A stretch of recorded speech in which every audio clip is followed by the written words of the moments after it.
ரத்தத்தில் சர்க்கரை அளவு அதிகமாகும்போது நம்ம உடம்புல நரம்புகள் பாதிக்கப்பட்டு சேதமடையக்கூடிய நிலை ஏற்படும். முக்கியமாக கால் பாதங்களில் வரக்கூடிய பிரச்சனைகள், சீரற்ற இதய துடிப்பு, பதட்டம், நடுக்கம், செரிமான பிரச்சனைகள், இந்த மாதிரியான பிரச்சனைகள் ஏற்படும். பாதிக்கப்பட்ட நரம்புகளை ரிவர்ஸ் பண்ணி பழைய நிலைக்கு மாற்றுறதுக்கு அதிகமான எஃபர்ட் கொடுக்கணும்.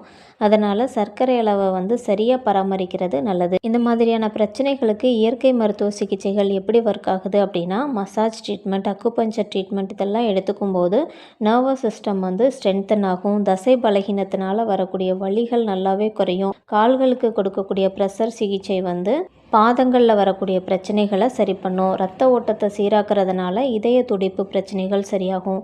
நரம்பு மண்டலத்துக்கு நல்ல ரிலாக்ஸேஷன் கிடைக்கிறதுனால நடுக்கம், பதட்டம் இதெல்லாமே சரியாகும். நரம்பு மண்டலம் பலமாக கீரைகள், மீன், முட்டை, பாதாம், வாழைப்பழம், நெல்லிக்காய், கருப்பு திராட்சை போன்றவை எடுத்துக்கொள்ளலாம். அதிகப்படியான சர்க்கரை, கொழுப்பு உணவுகள், மதுபானம், டீ, காபி போன்றவை தவிர்க்க வேண்டும்.